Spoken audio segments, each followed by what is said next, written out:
Assalamualaikum warahmatullahi wabarakatuh. Innal hamdalillah assalatu wassalamu ala asrofil anbiya'i wal mursalin wa ala alihi wa sahbihi ajmain. Amal ba'du.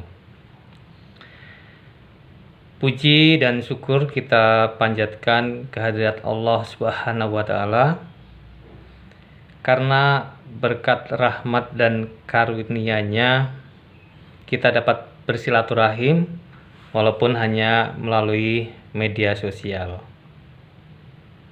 Semoga kehadiran kalian dalam menyimak acara ini dalam keadaan sehat walafiat dan selalu dalam lindungan Allah Subhanahu wa taala. Amin.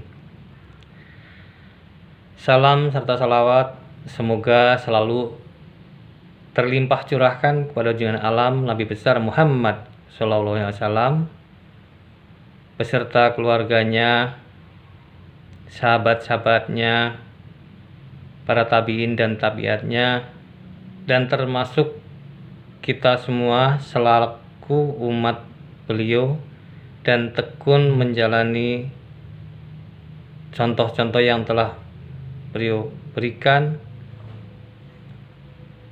sehingga di akhir akhir nanti kita diaku umatnya dan mendapatkan syafaat Rasulullah SAW. Amin, amin, ya Allah ya Rabbal Alamin. Para siswa SMP Negeri 1 Pleret yang berbahagia, pada pertemuan kali ini Bapak ingin menyampaikan uraian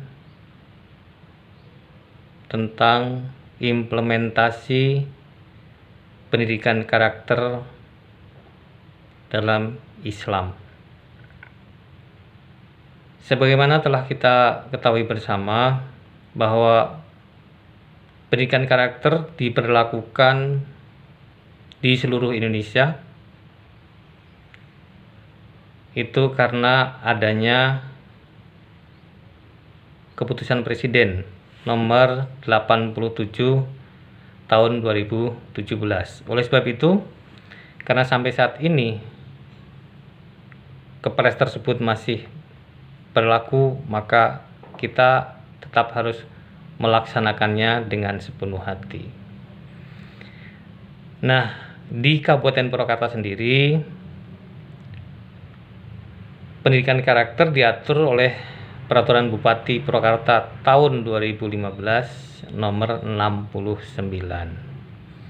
Itulah yang menjadi acuan dalam kita melaksanakan pendidikan karakter yang oleh seluruh sekolah di Kabupaten Purwakarta wajib melaksanakannya.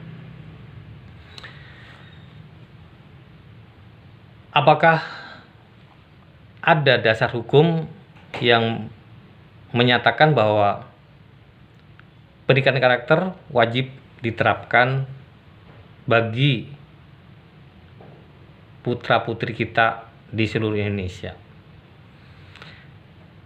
Bahwa di dalam kenyataannya memang Kepres nomor 87 tahun 2017 dan juga Peraturan Bupati nomor 69 tahun 2015 itu bersumberkan pada Al-Quran juga, karena Allah telah berfirman pada Al-Quran surat Al-Qalam ayat 4 yang artinya insya Allah, dan sesungguhnya kamu benar-benar berbudi pekerti yang agung. Ditujukan ke siapa firman Allah tersebut? Tiada lain adalah ditujukannya kepada junjungan kita Nabi besar Muhammad sallallahu alaihi wasallam, karena betul-betul Rasulullah memiliki sifat-sifat yang agung yang bisa dijadikan suri teladan oleh kita semua. Jangankan kita sebagai umat manusia, Allah Sang Khalik telah memberikan pernyataan yang mengatakan bahwa Rasulullah memiliki berbudi pekerti yang agung. Nah, ini salah satu bukti bahwa karakter seseorang harus dibina, ditumbuh kembangkan dari sejak dini, sejak mengenal dunia ini.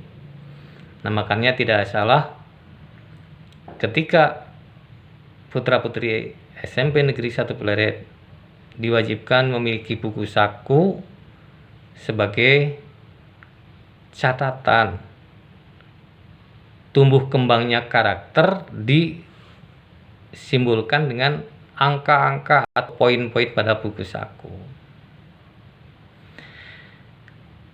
Selain di surat Al-Quran Al-Qalam ayat 4, Bapak mencuplik lagi surat Hud ayat 24, yang insya Allah artinya perbandingan kedua golongan itu, orang-orang kafir dan orang-orang mukmin, seperti orang buta dan tuli dengan orang yang dapat melihat dan dapat mendengar. Adakah kedua golongan itu sama keadaan dan sifatnya? Maka tidakkah kamu mengambil pelajaran daripada perbandingan itu? Nah, di situ mencerminkan bahwa Allah telah memberikan garis tegas.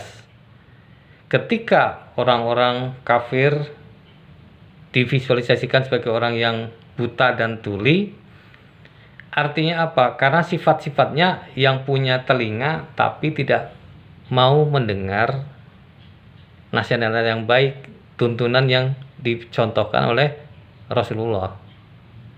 Nah, disitulah kita sebagai orang yang mencintai Rasulullah haruslah selalu mencontoh suri teladan yang telah beliau berikan, sehingga nanti kita tidak termasuk orang yang digolongkan menjadi orang punya mata tapi tidak melihat, punya telinga tetapi tuli. Itulah barangkali gambaran untuk kita sendiri dalam melaksanakan pendidikan karakter di sekolah kita.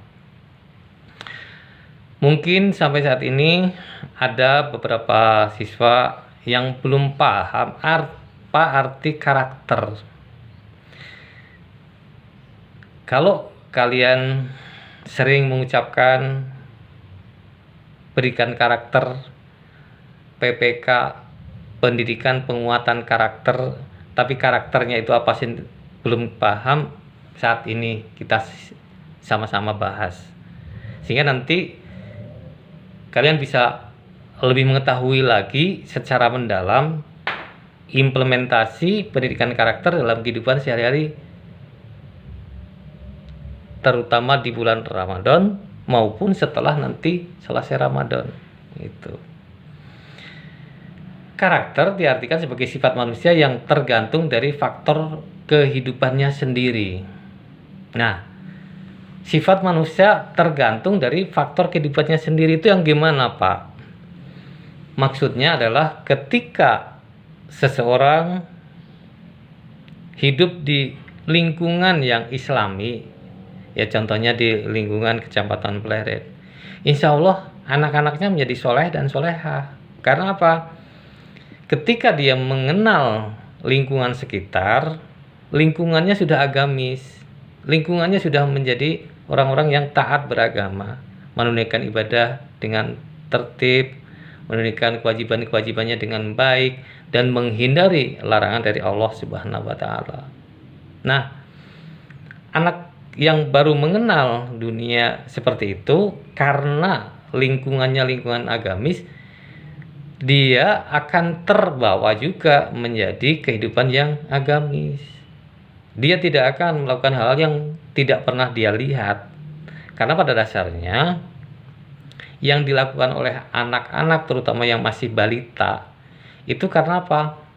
Adanya contoh-contoh dari luar rumah atau dari orang-orang sekitar dia, yang mungkin dari keluarganya ataupun tetangga ataupun masyarakat sekitarnya. Itu yang akan menjadi contoh. Makanya mohon maaf nih, kadang-kala ada yang mengatakan ucapan-ucapan dengan hewan berkaki 4 dan sebagainya. Itu dia tidak akan tahu, dia tidak akan mengerti ketika dia tidak pernah mendengar ucapan itu. Sedangkan dia mengucapkan pun dia nggak tahu maksudnya apa. Makanya kadang-kadang anjing obok. Kalau ditanya apa, nggak tahu dia, karena dia hanya menirukan apa yang diucapkan orang-orang di sekitarnya. Nah, itu yang akan juga berpengaruh terhadap karakter dia setelah nanti tumbuh dewasa. Nah, makanya dengan adanya pendidikan karakter tersebut, kita selaku orang tua, kalian sebagai kakak, harus bisa membimbing adik-adiknya agar tidak memberikan contoh dengan ucapan-ucapan yang sifatnya bertentangan dengan pertumbuhan karakter, bertentangan dengan akidah Islam, bertentangan dengan tata tertib sekolah, tata tertib negara, dan sebagainya. Dan insya Allah itu nantinya anak akan tumbuh dan berkembang menjadi anak yang soleh dan soleha. Itu karena adanya pengaruh dari lingkungan itu sangat kuat, tapi manusia punya sifat-sifat yang memang sudah diwariskan ataupun dianugerahkan oleh Allah sejak manusia itu sebelum dilahirkan. Dan kita bisa mengklasifikasi agar nanti kalian bisa tumbuh dan berkembang sifat-sifat baiknya yang akhirnya menjadi karakter kalian. Itu ada 5 sifat manusia yang sebaiknya kalian hindari. Yang pertama adalah sifat pesimis. Pesimis itu bisa diartikan sebagai rasa kurang percaya diri, rasa rendah diri, rasa yang tidak mampu menunjukkan dirinya sebagai sesuatu yang sebenarnya. Kalau orang Sunda bilang mengatakan keok memeh pacok. Jadi artinya belum bertanding juga sudah merasa kalah. Itu sifat yang sebaiknya jangan ada pada diri kalian. Karena kalau sifat itu ada, walaupun kalian memiliki kecerdasan, memiliki kepandaian yang ada pada diri kalian, itu susah untuk tumbuh dan berkembang, susah untuk meningkat. Karena apa? Adanya rasa kurang percaya diri. Ketika pelajaran di sekolah misalnya diberikan soal misalnya matematika, jawabanmu itu sebenarnya benar. Tapi ketika ditanya oleh bapak atau ibu guru, tidak berani menunjukkan jawaban itu. Karena apa? Takut salah. Ketika jawabannya takut salah itu ada pada diri kalian, akhirnya apa?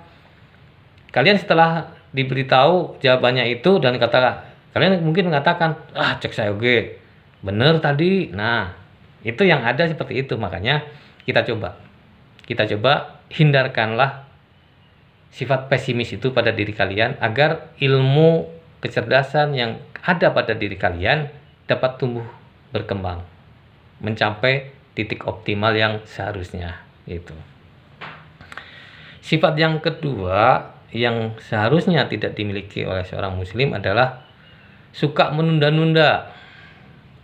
Artinya apa, Pak? Suka menunda-nunda di sini adalah suka menunda-nunda pekerjaan. Contoh, ketika tiba waktunya sholat, sudah terdengar azan, mungkin zuhur, asar, maghrib, isya, atau subuh. Begitu selesai adzan, kalian tidak segera mengambil air wudhu.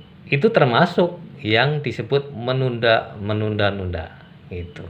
Jadi ketika adzan selesai, ya memang segera harus mengambil air wudhu, tunaikan salat. Sehingga nanti itu akan menjadi kebiasaan yang baik, akan menghindarkan sifat yang suka menunda-nunda itu. Demikian juga dengan tugas-tugas sekolah. Contoh misalnya nih, tugas matematika hari ini kamu ntar aja lah, tenang weh, udah libur ini tidak ke sekolah, maksudnya PJJ. Nah akhirnya apa? Engkede teh membuat tertumpuk.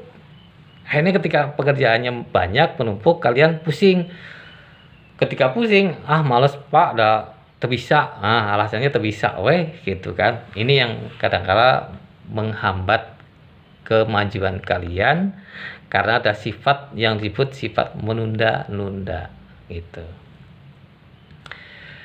Sifat yang ketiga yang seharusnya tidak dimiliki oleh siswa adalah terlalu sensitif.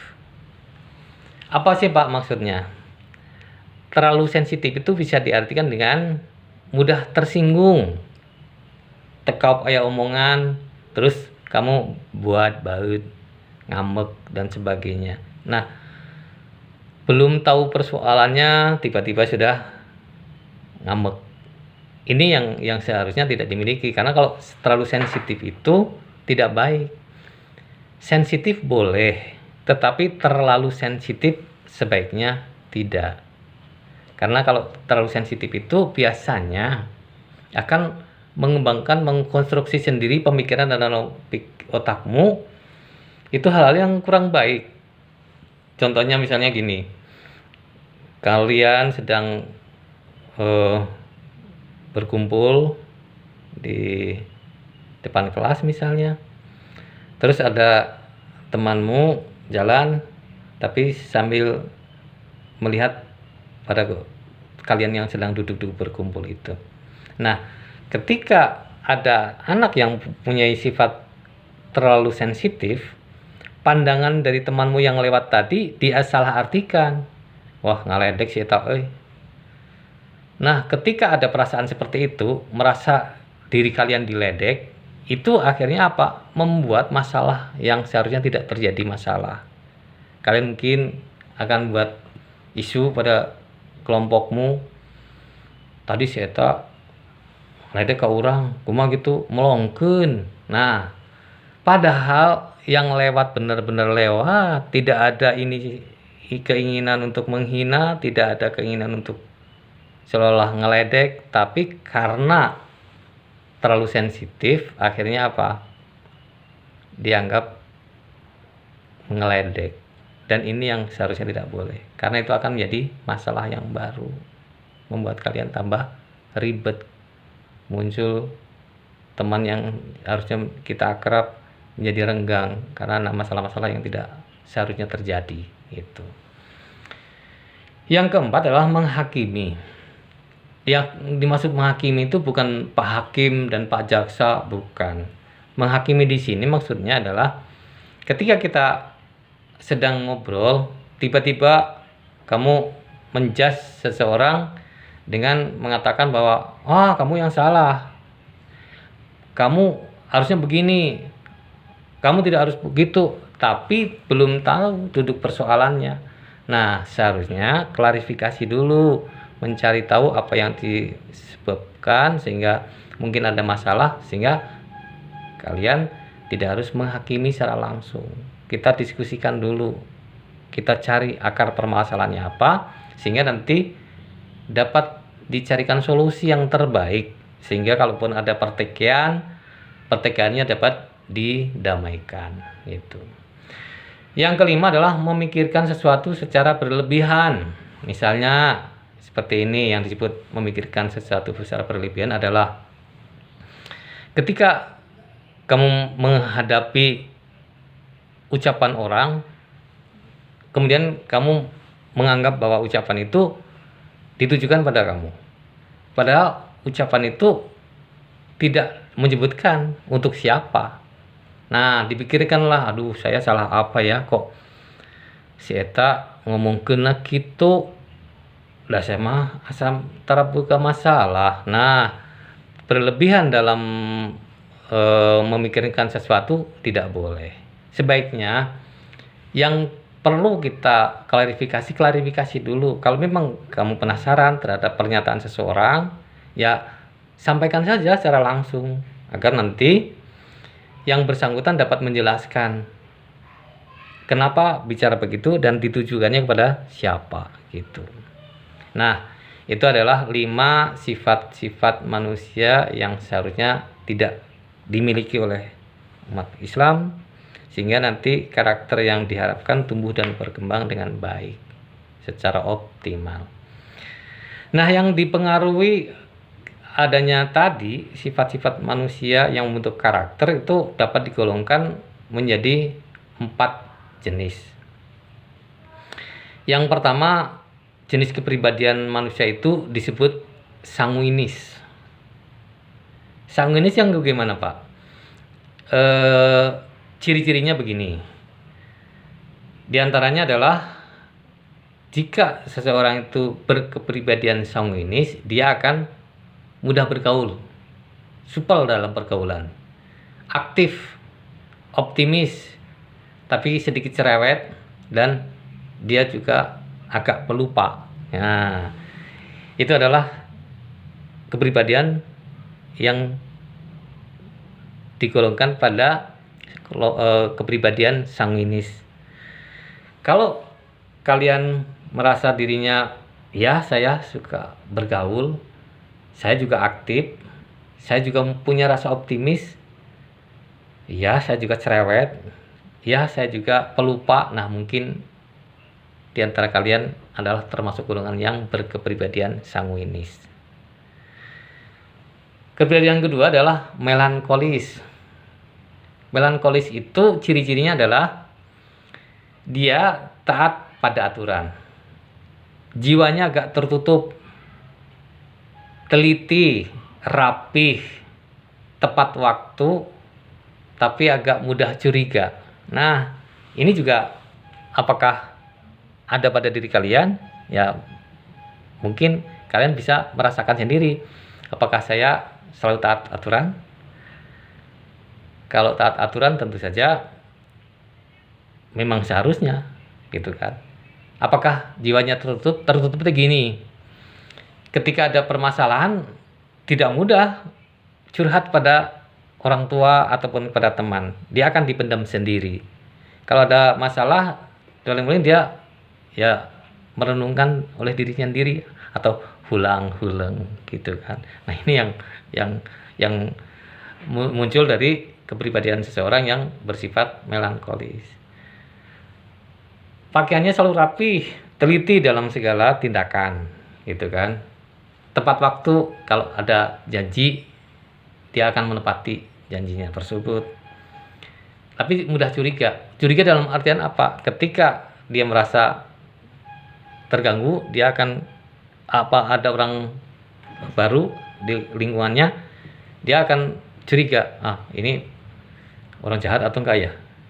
Ini apa maksud dan tujuannya? Nah, kebanyakan orang yang berkepribadian melankolis memang punya rasa lebih tinggi curiganya dibandingkan yang bersifat sanguinis. Kepribadian yang ketiga adalah plekmatis. Plekmatis yang bagaimana, Pak, ciri-cirinya? Ciri-ciri yang orang yang berkepribadian plekmatis adalah orangnya kalem, tenang pembawaannya, setia kepada pasangannya, tapi dia sulit move on, senang bergaul,